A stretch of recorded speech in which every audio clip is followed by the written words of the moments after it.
नमस्कार दोस्तों, पीसीएस गुरुजी में आपका स्वागत है। दोस्तों, एक राज्य में एक मंत्री, बहुत बड़े मंत्री का देहांत हो गया। अब उनकी जगह पर एक बहुत ही काबिल व्यक्ति को ढूंढा जाना चाहिए था।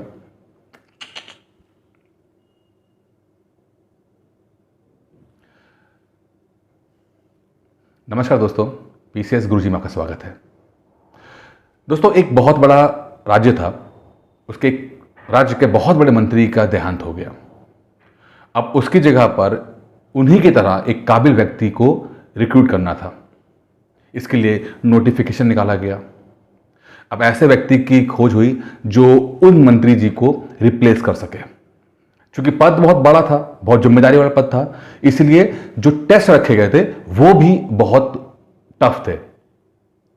पूरे राज्य के अलग अलग जगहों से जो युवा थे उन्होंने अप्लाई किया। कई चरण पे एग्जाम हुआ और अंत में 3 लोग अंतिम परीक्षा के लिए पहुंचते हैं। 3 लोग थे, आप अंतिम पहुंचते, बाकी सब छट गए थे। ये 3 लोग इनको कमरे में रखा जाता है और इनसे कहा जाता है कि आप अंत में आप 3 बचे हो और कल आप तीनों का अंतिम टेस्ट होगा। जो उसको क्वालिफाई कर लिया जाएगा, जो उसको क्रैक कर लिया जाएगा, वो राज्य का अगला मंत्री होगा।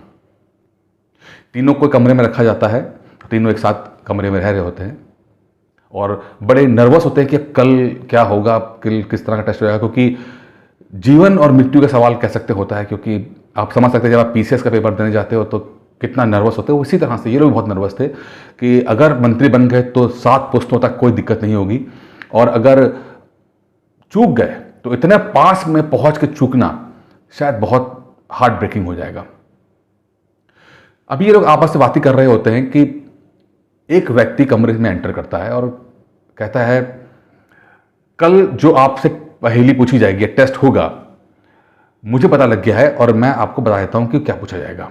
इसके बदले में जब आप मंत्री बन जाना तो मुझे कुछ ना कुछ उसका फायदा कर देना। तो बोलते हैं, हाँ भाई बताओ क्या पूछा जाएगा कल।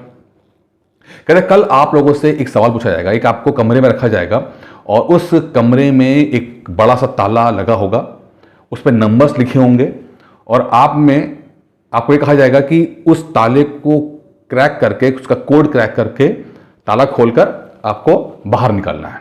इतना सा होगा बस, और कुछ नहीं कर पूछा जाएगा। वो व्यक्ति चला जाता है।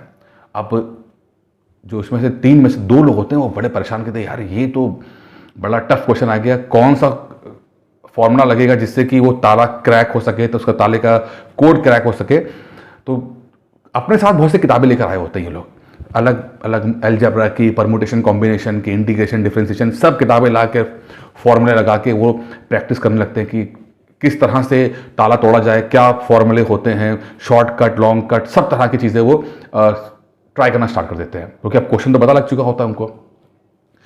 जो तीसरा व्यक्ति होता है वो कुछ नहीं करता, वो जाके चुपचाप जाके अपने बिस्तर में बैठ जाता है। अब ये 2 लोग होते ही कहते हैं, यार अजीब व्यक्ति है यार, ये यहाँ पता लग गया है कि कल एग्जाम में क्या आएगा, और ये व्यक्ति बिना कुछ नर्वस हुए, बिना कुछ परेशान हुए चुपचाप अपने बिस्तर में बैठ गया है। ये नहीं कि जो किताब लाया है उससे फॉर्मूले लगा के थोड़ा सा प्रैक्टिस कर ले कि कल वो उसको ताले को क्रैक कर सके। तो कहते हैं अजीब बेवकूफ़ व्यक्ति है, पहुँच गया रहता है अपने आप, ऐसे जुगाड़ से पहुँच गया है, इसमें काबिलियत है नहीं इसके अंदर। ये लगे रहते हैं। वो व्यक्ति चुपचाप आंखें बंद करके बैठा होता है। अब इन दोनों से जब रहा नहीं आता है कुछ देर बाद, तो फिर उसको छेड़ते हैं, कहते हैं कि अरे यार तुम भी कुछ ट्राई कर लो, कल सवाल पूछा जाएगा। वो कहता है ऐसा है, तुम जो कर रहे हो करते रहो, मुझे अपनी तैयारी करने दो। कहते हैं यार ये कौन सी तैयारी होती है, चलो खैर कुछ नहीं। ये लोग लगे रहते हैं। इसी बीच में रात खत्म हो जाती है, सुबह हो जाती है।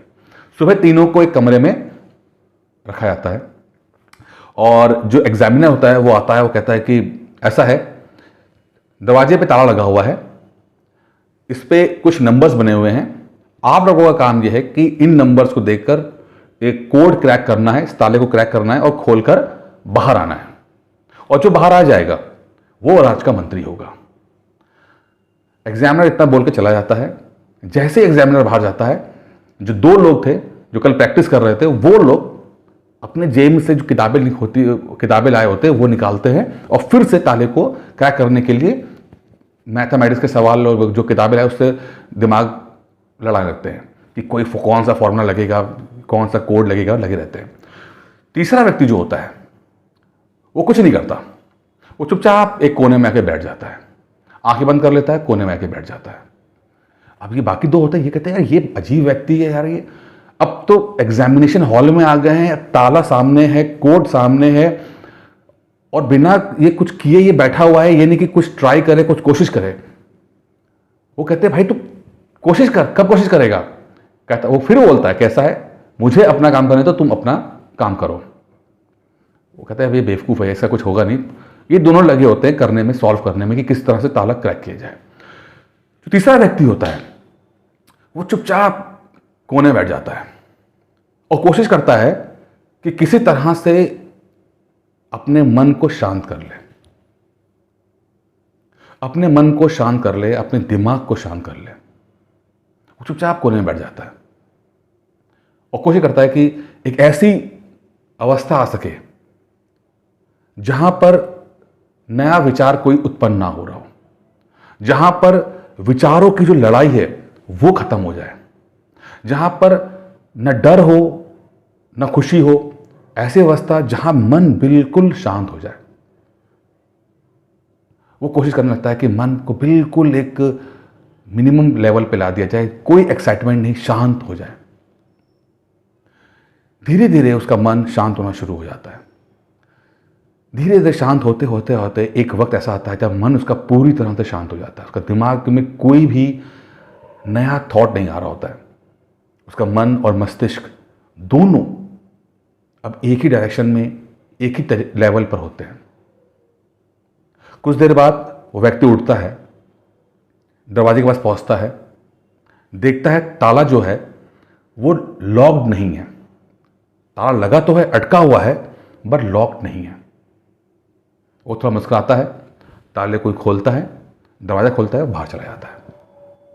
बाकी तो दो हैं वो अभी भी फॉर्मूले को लगे पड़े होते हैं। उनको एहसास ही नहीं होता कि तीसरा व्यक्ति कब जो है उठ के ताला खोल के बाहर चला गया।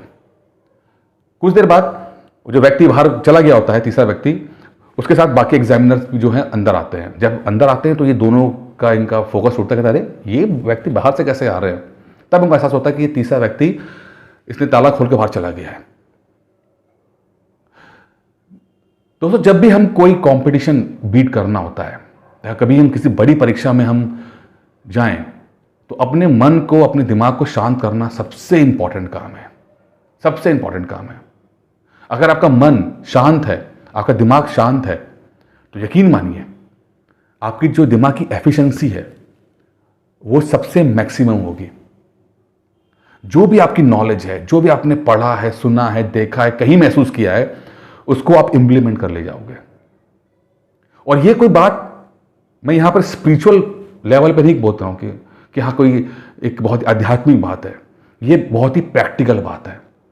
मैं 2 उदाहरण दूंगा आपको, जिससे आपको एहसास होगा कि ये कितनी जरूरी बात मैं आपको बता रहा हूं। एक मेरे मित्र हैं, इस समय पीसीएस ऑफिसर हैं, साथ में तैयारी हम दोनों ने की। 2015-16 में तैयारी साथ में की, 16 में साथ में इंटरव्यू दिया था हम दोनों ने। उनकी एक कमी थी, जब भी एग्जामिनेशन हॉल में जाते थे तो इतने एक्साइटेड हो जाते थे, इतना एक्साइटमेंट उनके अंदर आ जाता था कि हमेशा हर पेपर में वो 2-3 सवाल ऐसे होते थे वो जो गलत करके आते थे, जो उनको आते होते थे, बट एक्साइटमेंट में, नर्वसनेस में वो 2-3 सवाल हमेशा गलत करके आते थे। और मुझसे कहते थे कि मैं हमेशा अंडर परफॉर्मर हूं। अगर मेरे 135 नंबर मेरे सर्टिफिकेट में दिखाई दे रहे हैं तो 135 नहीं होने चाहिए थे, ये 142-45 होने चाहिए थे। हमेशा अंडर परफॉर्मर रहे।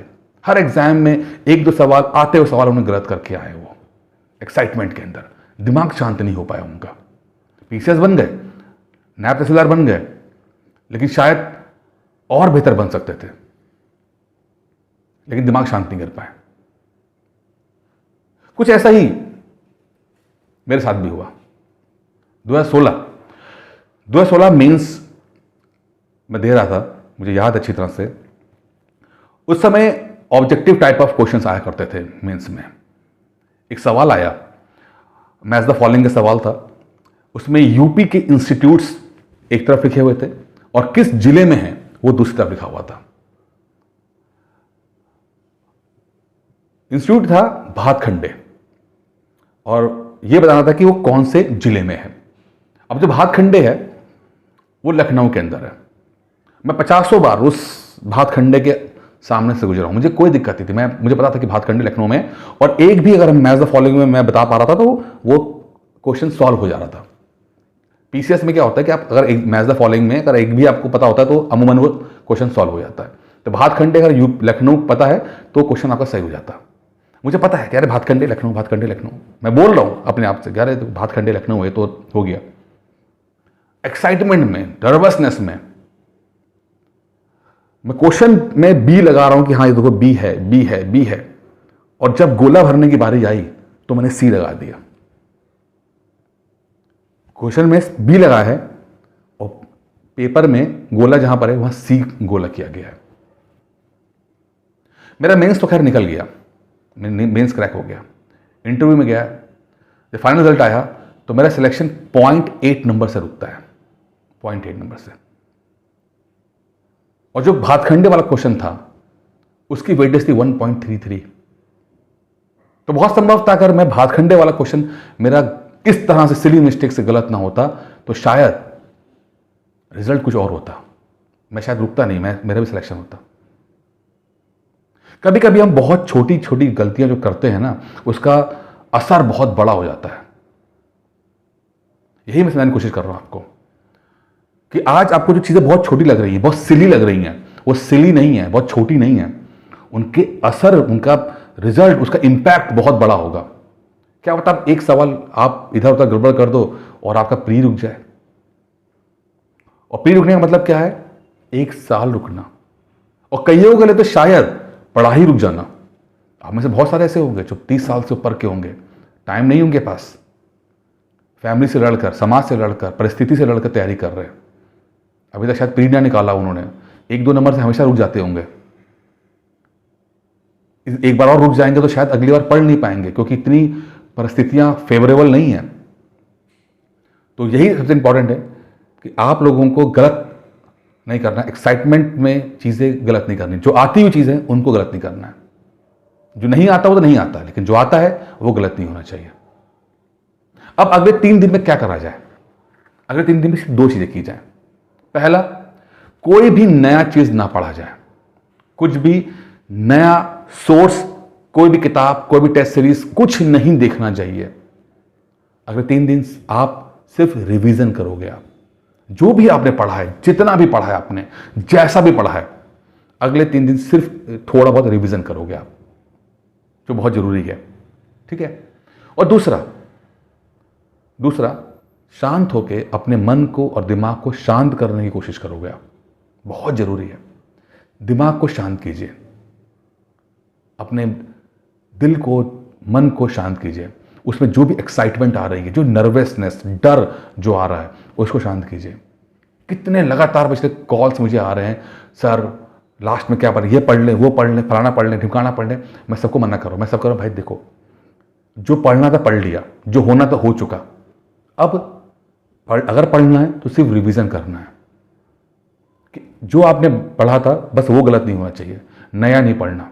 और दूसरा, अपने इस एक्साइटमेंट को रोको, अपने दिल को थामो, क्योंकि जिस दिन आप अपने मन को रिलैक्स कर ले जाओगे, आपका दिमाग बहुत अच्छी एफिशिएंसी से चलेगा। और क्या पता जो 2 साल पहले भी आपने अगर कोई न्यूज़ में कुछ चीज़ सुनी होगी ना, वो आपको रिकॉल हो जाएगी। बात सिर्फ पढ़ने का नहीं है, बट रिकॉल करने का भी है। अगर बहुत प्रेशर रखेंगे तो दिमाग में जो इंफॉर्मेशन आपने धारण की है वो रिकॉल नहीं हो पाएगी। रिकॉल करने के लिए आपका मन और दिमाग दोनों को शांत होना बहुत जरूरी है। तो दोस्तों, अगर 3 दिन में बिल्कुल रिलैक्स रहिए, ईश्वर पर भरोसा रखिए, जो होगा अच्छा होगा। अगर आप प्री निकल गया वो तो बहुत अच्छी बात है, अगर नहीं भी निकला तो शायद ईश्वर चाहता है कि आप थोड़ी और मेहनत करो। अगली बार प्री मेंस इंटरव्यू एक साथ निकाल दीजिए। जो मेरे जिस मित्र को मैंने आपको उदाहरण एग्जाम्पल दिया, वो 2015 में उनका मेंस नहीं निकला था, लेकिन 16 में उनका प्री मेंस इंटरव्यू तीनों एक साथ निकल गया। तो क्या पता आपके साथ भी ऐसा हो कि सब कुछ एक साथ निकल जाए आपका, लेकिन वो तभी पॉसिबल है जब आप रिलैक्स कर ले जाओगे।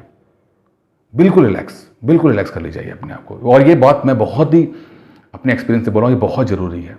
दिलों की धड़कनों को शांत कीजिए, दिमाग की जो नर्वसनेस को शांत कीजिए। जो होगा अच्छा होगा, ईश्वर भरोसा रखिए, वो आपके साथ हमेशा न्याय करेगा।